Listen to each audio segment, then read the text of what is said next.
بسم اللہ الرحمن الرحیم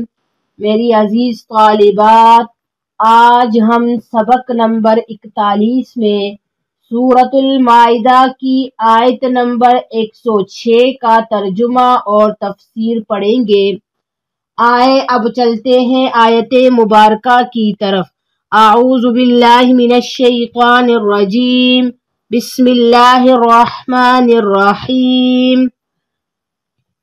یا ایہا الذین آمنوا شہادۃ بینکم اذا حضر احدکم الموت حین الوصیۃ اثنان ذوا عدل منکم او آخران من غیرکم ان انتم ضربتم فی الارض فاصابتکم مصیبۃ الموت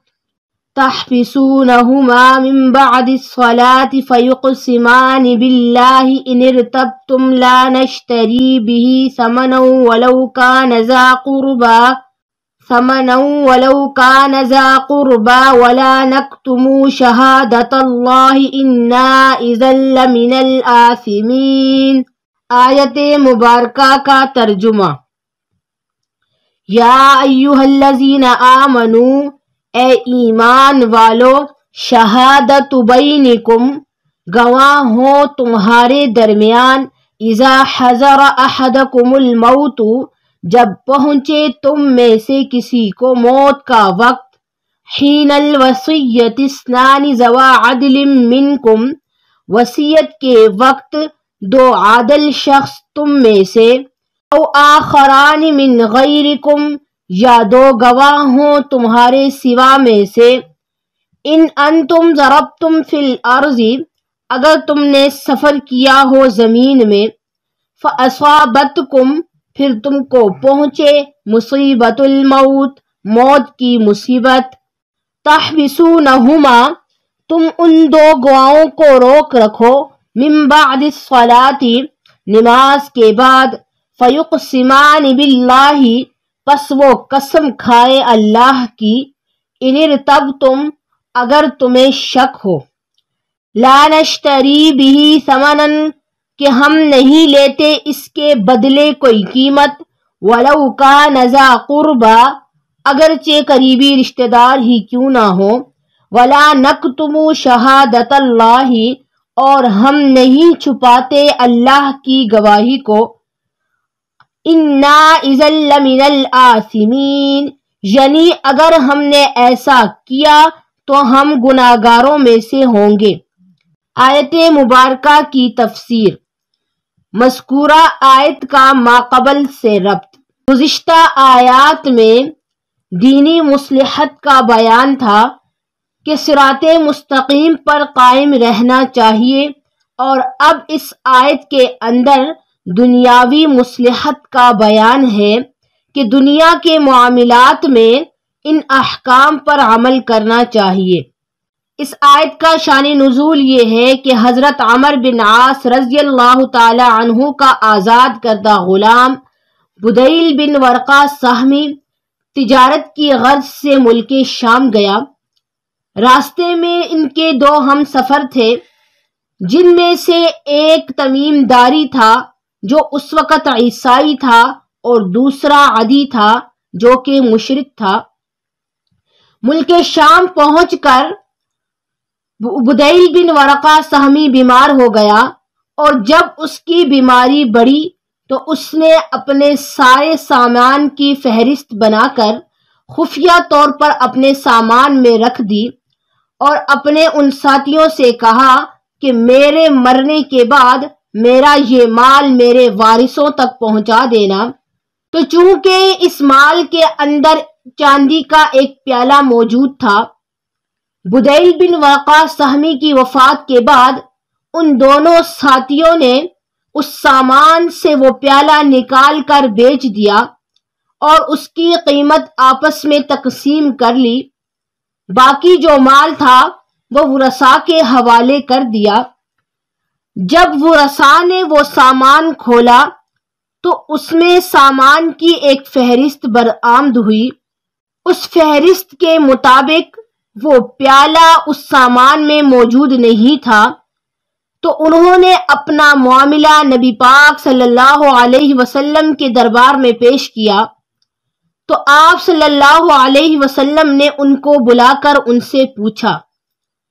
تو چونکہ ورثاء کے پاس گواہ موجود نہ تھے اس لیے آپ صلی اللہ علیہ وسلم نے ان سے قسم لی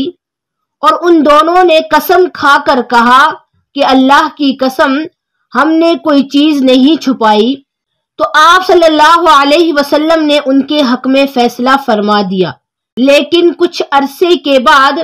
وہ پیالہ مکہ کے کسی سنار سے برآمد ہوا تو ان دونوں کو دوبارہ آپ صلی اللہ علیہ وسلم کی خدمت میں حاضر کیا گیا۔ جب ان سے پوچھا گیا تو ان دونوں نے کہا کہ یہ پیالہ ہم نے بدیل سے خرید لیا تھا، لیکن چونکہ ہمارے پاس گواہ موجود نہیں تھے اس لیے ہم نے اس کو پہلی بار چھپایا۔ لیکن اس کے بعد میت کے ورثاء میں سے 2 آدمیوں نے گواہی دی کہ ان دونوں نے یہ پیالہ بدیل سے نہیں خریدا ہے بلکہ یہ دونوں جھوٹ بول رہے ہیں، چنانچہ اسی واقعے کی وجہ سے یہ آیت نازل ہوئی۔ یا ایھا الذین آمنوا شہادۃ بینکم اذا حضر احدکم الموت حین الوصیۃ اثنان ذوا عدل منکم او آخران من غیرکم ان انتم ضربتم فی الارض فاصابتکم مصیبۃ الموت۔ اس آیت کے اندر اللہ رب العزت نے کچھ احکام بیان فرما کر مسلمانوں کو یہ حکم دیا ہے کہ جب تم حالت سفر میں ہو اور تمہاری موت کا وقت آ جائے تو تمہیں چاہیے کہ تم 2 عادل شخصوں کو گواہ بنا لو اور ان کے سامنے وصیت کرو تاکہ وہ تمہارے مرنے کے بعد تمہاری وصیت تمہارے ورثاء تک پہنچا دیں۔ وہ گواہ خواہ تمہاری قوم میں سے ہوں یا تمہاری قوم کے علاوہ ہوں۔ اب یہاں پر علماء کرام کا اس بات میں اختلاف ہے کہ آیا گواہوں کا مسلمان ہونا ضروری ہے یا نہیں، تو اس کے بارے میں بعض فقہاء کرام فرماتے ہیں کہ گواہوں کا مسلمان ہونا ضروری ہے، اور آیت کے اندر منکم سے مسلمان رشتہ دار مراد ہیں اور من غیرکم سے مسلمان غیر رشتہ دار مراد ہیں۔ ان کی دلیل یہ ہے کہ مسلمانوں کے حق میں غیر مسلم کی گواہی معتبر نہیں، لیکن امام ابو حنیفہ رحمہ اللہ فرماتے ہیں کہ گواہوں کا مسلمان ہونا حالت سفر میں ضروری نہیں۔ ان کی دلیل یہ ہے کہ مذکورہ واقعے سے یہ بات معلوم ہو چکی ہے کہ بدیل نے 2 غیر مسلموں کو گواہ بنایا تھا، اور اسی طرح آیت کے اندر من غیرکم سے یہ بات ثابت ہو گئی ہے کہ جب مسلمان گواہ موجود نہ ہو تو غیر مسلم کی گواہی بھی قابل قبول ہے۔ الحاصل خلاصہ کلام یہ ہے کہ حالت سفر ہو یا حضر، دونوں صورتوں میں گواہوں کا مسلمان ہونا افضل ہے، لازم نہیں۔ تحبسونہما من بعد الصلاة فیقسمان باللہ ان ارتبتم لا نشتری بہ ثمنا ولو کان ذا قربا ولا نکتم شہادۃ اللہ انا اذا لمن الآثمین۔ یعنی دوسرا حکم یہ ہے کہ اگر میت کے ورثاء کو ان گواہوں کے بارے میں شک ہو کہ یہ جھوٹ بول رہے ہیں تو میت کے ورثاء کو چاہیے کہ وہ نماز عصر کے بعد ان سے قسم لیں، اور وہ گواہ قسم اٹھا کر کہیں کہ اللہ کی قسم اس گواہی کے بدلے میں ہمیں کسی مال و دولت کی لالچ نہیں، اور نہ ہی ہم اللہ کی گواہی کو چھپائیں گے، بلکہ ہم ٹھیک ٹھیک اللہ کی رضا کے لیے گواہی دیں گے، اور ہاں اگر ہم نے کسی کی حق تلفی کی تو ہمارا شمار گناہگاروں میں سے ہوگا۔ اور نماز عصر کا خصوصیت کے ساتھ ذکر کرنے کی وجہ یہ ہے کہ چونکہ یہ وقت عموماً حساب و کتاب اور لین دین کا ہوتا ہے۔ اس کے علاوہ قرآن و حدیث میں